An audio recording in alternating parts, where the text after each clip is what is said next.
Okay. All right. So you guys should have got the notes this morning here, the guided notes, and we can fill those out as we go through here. This is section 2. And so yesterday we were discussing particularly the kind of expansion of Rome. The last thing we had discussed was the wars with Carthage, referred to as the Punic Wars, which sees Rome essentially kind of expand its territory. So 146 was the end of the Third Punic War, and simultaneously, 146, the Romans were also engaging in the battle with a kind of a collection of Greek city-states called the Achaean League, and so they basically 146 they expand into kind of basically Greece, into Asia Minor. So we have this about 3 times the size of the original kind of Roman state, and while they have no other foreigners in nation states that are their rival. Matter of fact, they referred to the Mediterranean Sea as Mare Nostrum, RC. There is some concerns kind of internally. So while Rome is on the ascent, geographically, militarily, internally, there's some problems that are going to kind of fray society. So I'm going to play this video that's going to introduce what we're going to talk about today. All right, I'm going to click it over here. But even Hannibal's suicide was not victory enough. And they're talking about the end of the Third Punic War here. Rome still saw Carthage as an enemy and could not abide her survival in any form. In 146 BC, Rome destroyed the African Empire once and for all in the final Punic War, slaughtering 500,000 people. The pearl of the Mediterranean is ground into dust. Carthage is no more. Rome now controlled the entire Mediterranean, along with parts of Spain, southern Gaul, and the Italian peninsula. At the same time, Rome's power was spreading eastward. In all, Roman armies held more than 250,000 square miles.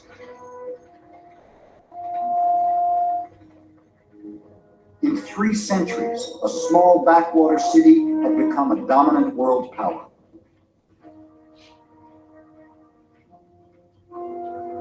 In the past 50 years alone, she more than tripled her domain. Her military was the most successful fighting force the world had ever known. No power on earth could truly threaten her, and every nation in her reach had reason to fear. But success wasn't all it's cracked up to be. More than a century after the wars against Carthage began, Rome was left drained, both financially and emotionally. War-weary Romans had lost hundreds of thousands of sons to bloody battles in faraway lands. Surviving soldiers had been fighting so long, they barely remembered their homes. One thing became clear. A non-professional citizen army was no longer adequate for an empire the size of Rome's. It would fall largely to one man to professionalize the Roman military, a general and politician named Gaius Marius. Marius saw the need for far-reaching changes in the structure of the Roman army. To be a soldier would now be a career in itself, not merely a sideline for landed citizens.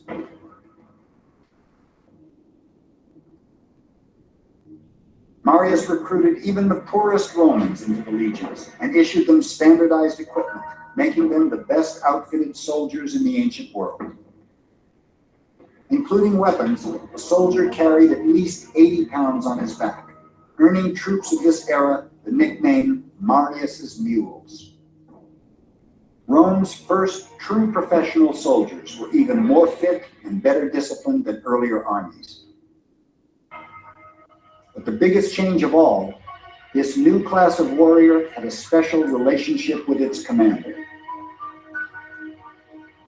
When they became veterans, Marius would personally see to it that his men received a grant of land, often in recently conquered territories. In the end, this was more than a generous perk for poor soldiers with no farms to return to. In fact, it was revolutionary. Suddenly, a soldier's first loyalty was to the general who recruited him and took care of him in old age, and not to the state. For the first time, the soldier looked to the general, not only for allegiance, but for pay, for retirement benefits, if you will. And then over time, then the army began to dominate the state rather than the state dominating the army. And that's the terrible legacy of Marius. Powerful generals now controlled their own private armies. Soon, they would use them however they saw fit, even against Rome herself. All right. So one of the issues that the Republic had to deal with here with the kind of military expansion is we do see a discrepancy in wealth. The initial kind of structure of the military was one that was kind of based on like a National Guard. While these guys were on essentially on military campaign for years on end, they weren't really serving as a professional army. Many of them were farmers, and so their farms were relatively unattended. And certain patricians kind of took advantage of that situation, would buy up these small farms, collect them, put them together to create these large estates, these like plantations referred to as latifundias. All right, so what this does is two things. In many cases, these small farmers, many of them would go into urban centers like Rome or Ostia and Naples and that, and they would become the proletariat. Another factor is the fact that to work these large kind of plantations, as we know through history, the cheapest labor possible is slave labor. So we see an influx of new slaves from these military conquests, about 75,000 to estimate 75 to about 100,000, I believe, in new slaves. So for the Romans, this is where we start to see kind of slavery become more of a kind of contextualized with maybe not necessarily race, but with kind of conquered people, right? And so generally, slaves were broken into two categories: the ones that were kind of like the unskilled or uneducated, if you will. They were usually the lowest priced ones. They were the ones who would do the heavy labor, the farming or the mining and that. But particularly when the Romans expanded east into Greece or Asia Minor there, we have these slaves that would be used for more intellectual endeavors, teachers, musicians, stuff like that. There was one wealthy patrician who had just a stable of 100 Greek slaves that were used for putting on plays like Greek tragedies or reciting Homeric verse, if you will. Even though they still consider them barbarians, everybody who was in Rome intended to be barbarian. They were the educated barbarians, if you will. But probably the most famous kind of group of slaves were the ones who became gladiators. These were people who fought for public entertainment. Obviously, the kind of concept of gladiator battles comes from the Etruscans. But with this new influx here, we see kind of this kind of tradition kind of like on steroids to a certain degree. Right? Gladiators could technically buy their freedom. All right. In the video I should give you guys on Monday, some of them were kind of elevated to kind of rock star status to a certain extent, and there were female gladiators as well. If we would have been in class, we wouldn't have had COVID, we probably would have watched the movie Gladiator, because everybody loves gladiator movies, I guess. And so the problem, though, is that at certain points here in certain parts of the Republic, you have slaves outnumbering free men 3-1. And so between 138 and 70 BC, we see three what they call servile insurrections emerge. The last major servile insurrection was led by this guy, probably the most famous kind of gladiator in that sense, and that'd be Spartacus, who was able to raise an army of about 70,000 slaves. Right? And he took on the Roman military, defeating various legions about 9 times. He served in the Roman military, so he knew certain Roman military tactics. In the movie, if you ever get to see the movie Gladiator, Russell Crowe's character, Maximus, is a composite character of various people. One of them is Spartacus. All right. And so this highlights this kind of the one of the negative aspects of kind of maintaining a sizable population that have no rights and are basically considered property to a certain degree. I'm going to play this TED Ed video that I found kind of interesting here on the kind of the life of Spartacus and the kind of insurrection that that led. Play that if you don't mind.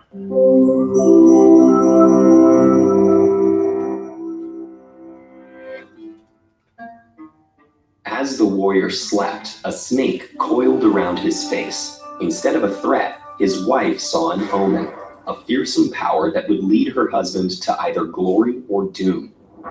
For now, however, he was only a slave, one of millions taken from the territories conquered by Rome to work the mines, till the fields, or fight for the crowd's entertainment. A nomadic Thracian from what is now Bulgaria, he had served in the Roman army but was imprisoned for desertion. His name was Spartacus. Spartacus had been brought to Capua by B.C.A.D, a lanista, or trainer of gladiators, and life at the ludus, or gladiator school, was unforgiving. New recruits were forced to swear an oath to be burned, to be bound, to be beaten, and to be killed by the sword, and to obey their master's will without question. But even harsh discipline couldn't break Spartacus's spirit. In 73 BCE, Spartacus led 73 other slaves to seize knives and skewers from the kitchen and fight their way out, hijacking a wagon of gladiator equipment along the way. They were done fighting for others. Now they fought for their freedom. When the news reached Rome, the Senate was too busy with wars in Spain and the Pontic Empire to worry about some unruly slaves. Unconcerned, Praetor Claudius Glaber took an army of 3,000 men to the rebels' refuge at Mount Vesuvius and blocked off the only passage up the mountain. All that remained was to wait and starve them out, or so he thought. In the dead of night, the rebels lowered themselves down the cliffside on ropes made from vines and flanked Glaber's unguarded camp. Thus began the legend of Rome's defiant gladiator. As news of the rebellion spread, its ranks swelled with escaped slaves, deserting soldiers, and hungry peasants. Many were untrained, but Spartacus's clever tactics transformed them into an effective guerrilla force. A second Roman expedition led by Praetor Verinius was ambushed while the officer bathed. To elude the remaining Roman forces, the rebels used their enemies' corpses as decoy guards, stealing Verinius's own horse to aid their escape. Thanks to his inspiring victories and policy of distributing spoils equally, Spartacus continued attracting followers and gained control of villages where new weapons could be forged. The Romans soon realized they were no longer facing ragtag fugitives, and in the spring of 72 BCE, the Senate retaliated with the full force of 2 legions. The rebels left victorious, but many lives were lost in the battle, including Spartacus's lieutenant, Crixus. To honor him, Spartacus held funeral games, forcing his Roman prisoners to play the role his fellow rebels had once endured. By the end of 72 BCE, Spartacus's army was a massive force of roughly 120,000 members, but those numbers proved difficult to manage. With the path to the Alps clear, Spartacus wanted to march beyond Rome's borders, where his followers would be free. But his vast army had grown brash. Many wanted to continue pillaging, while others dreamed of marching on Rome itself. In the end, the rebel army turned south, foregoing what would be their last chance at freedom. Meanwhile, Marcus Licinius Crassus had assumed control of the war. As Rome's wealthiest citizen, he pursued Spartacus with 8 new legions, eventually trapping the rebels in the toe of Italy. After failed attempts to build rafts and a stinging betrayal by local pirates, the rebels made a desperate run to break through Crassus's lines, but it was no use. Roman reinforcements were returning from the Pontic Wars, and the rebels' ranks and spirits were broken. In 71 BCE, they made their last stand. Spartacus nearly managed to reach Crassus before being cut down by centurions. His army was destroyed, and 6,000 captives were crucified along the Appian Way, a haunting demonstration of Roman authority. Crassus won the war, but it is not his legacy which echoes through the centuries. Thousands of years later, the name of the slave who made the world's mightiest empire tremble has become synonymous with freedom and the courage to fight for it. All right. So another kind of situation that's sort of kind of brewing here is politically we start to see a kind of a faction between the classes. All right. So like we had talked about, the two kind of main, kind of the top two kind of classes on the social stratus in Rome are the patricians and plebeians. So initially, patricians were the only ones that could serve in the Senate and consulship and Senate. And then eventually the plebeians were given their own offices here that were kind of basically developed kind of simultaneously. The plebiscia, which was the plebeian assembly, or basically was the plebeian equivalent of the Senate. And then the tribune, which was basically kind of the plebeian equivalent of the council. However, you did have patricians who were allowed to serve in these offices at times. All right, and so this was a concession that the patricians had given, and the idea that it was kind of like basically they were lower than the kind of the councils and Senate, but there are certain politicians that are going to try to kind of even the scales a little bit. And we're going to see kind of factions emerge within that. All right. So that's basically going to be kind of led by these two brothers that are collectively referred to, I'm going to skip this video, referred to as the Gracchi. All right. The first one that's going to kind of basically kind of harness the power of a kind of a populist kind of movement is Tiberius Gracchus. Now, his grandfather was Scipio Africanus. He was the one who defeated Hannibal in the Second Punic War. So he has a little bit of cachet with that. What he is going to propose is essentially taking like land away from those patricians and those latifundias and redistributing it. It's a little bit of a kind of a socialist kind of idea to a certain extent, but he understands that there's a mass population that is basically does not have is not wealthy, and so he can kind of ties into that. The problem is, while this seems like just basically kind of like political kind of campaigning, if you will, he tries to elevate the tribune to equal status with the council. And unfortunately, when he's giving a speech and he's advocating for these kind of reforms, there's two senators that are essentially on this, basically kind of this panel with him, if you will. And they get up, they take their chairs, and they beat Tiberius to death with their chairs. Going into politics in Rome can be dangerous. We talk about how our kind of political climate can be particularly nasty, and there's a definite division here. People are basically kind of like partisans. We got nothing on the Romans. Roman campaigns can be particularly nasty, if you will. People could lose their lives. And then his brother, 10 years later, is kind of going to get the same position and kind of pick up the same kind of reforms and advocate for that. He wants to take it a step further, not just kind of reallocating land, but also basically weakening the power of the Senate and having the tribune almost kind of serve like censors as a kind of an oversight there. So I think he miscalculated here, thinking that maybe the 10 years has passed, that maybe more people would be and he does have a sizable population, but like his brother before him, he has a number of senators. This time they outsource this, and he's murdered by a mob, right? And his body's dumped in the Tiber River. However, if it's not for the Gracchi, somebody like Julius Caesar, they're going to lay the foundation for Caesar. Julius Caesar is going to advocate a lot of the same kind of concepts when he becomes dictator.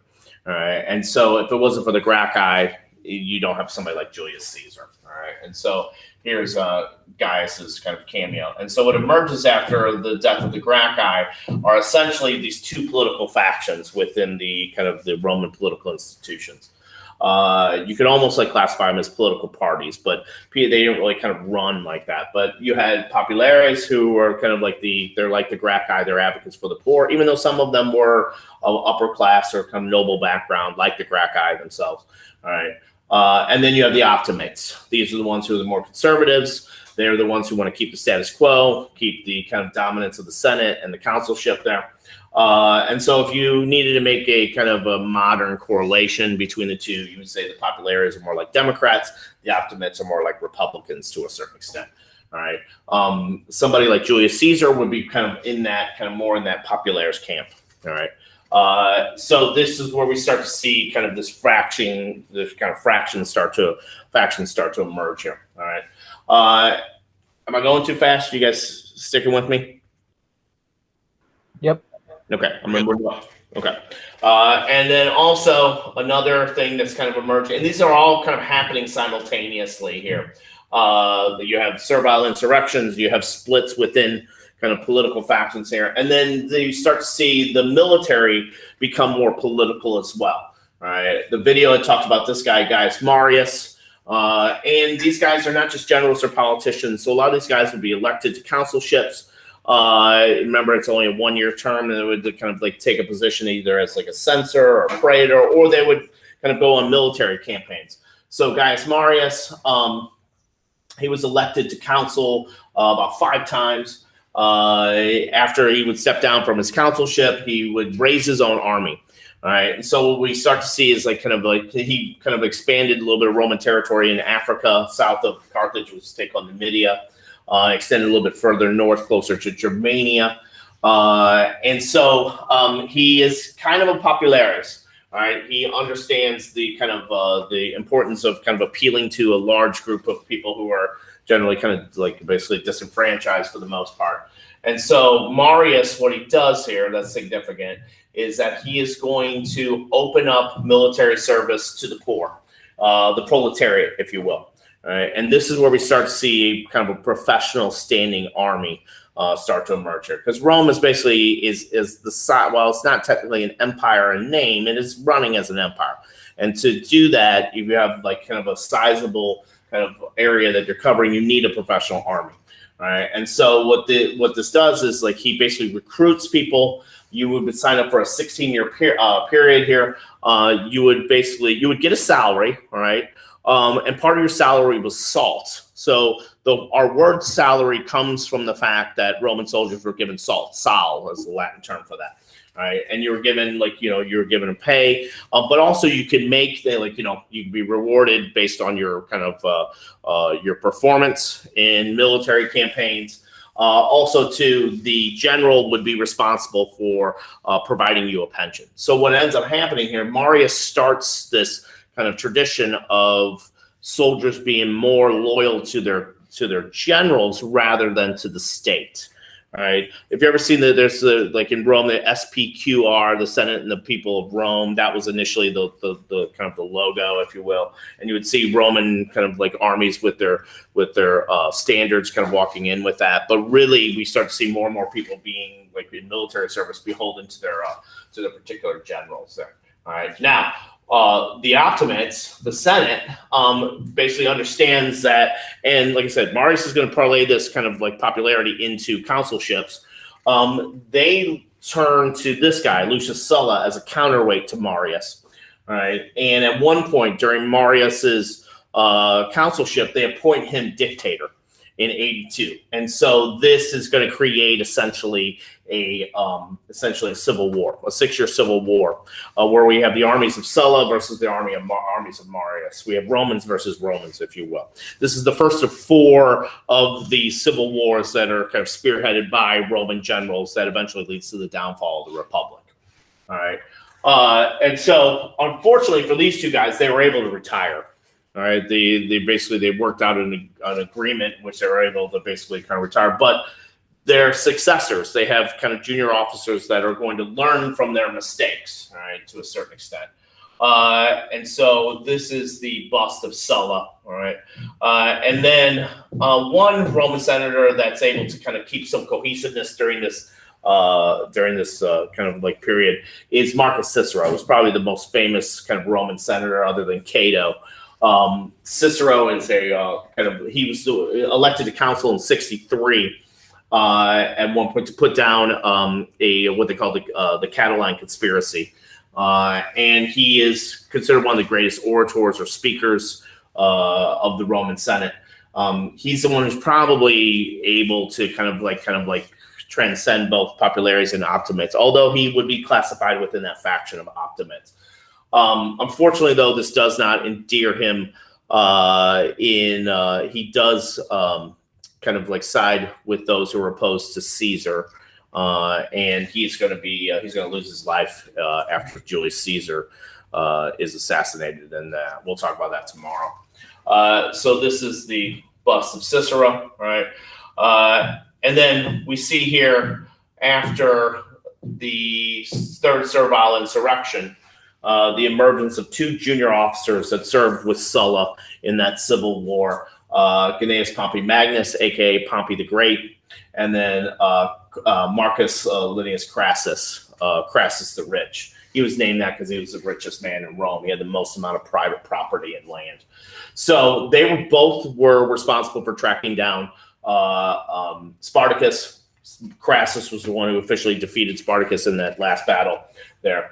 And while they were served under Sulla, they were both ambitious, but they didn't always necessarily see eye to eye. Pompey was given the nickname Pompey the Great sarcastically by Crassus. But both men were relatively wealthy, like particularly Crassus.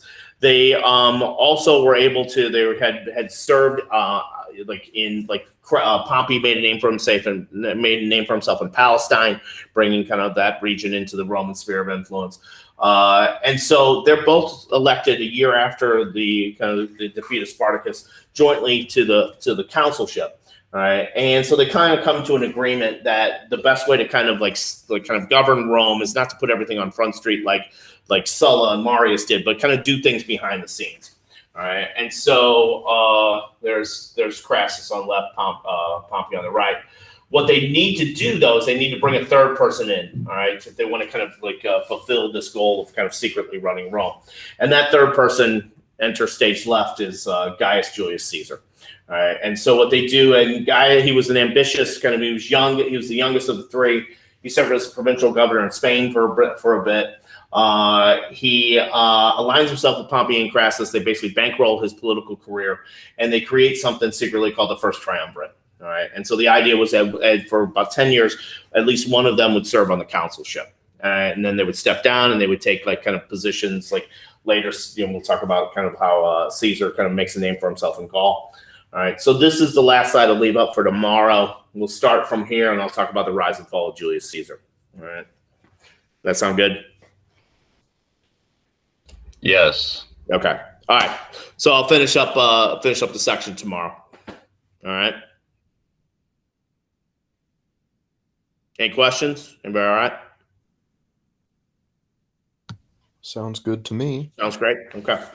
Okay, guys. I'll see you guys tomorrow. See ya.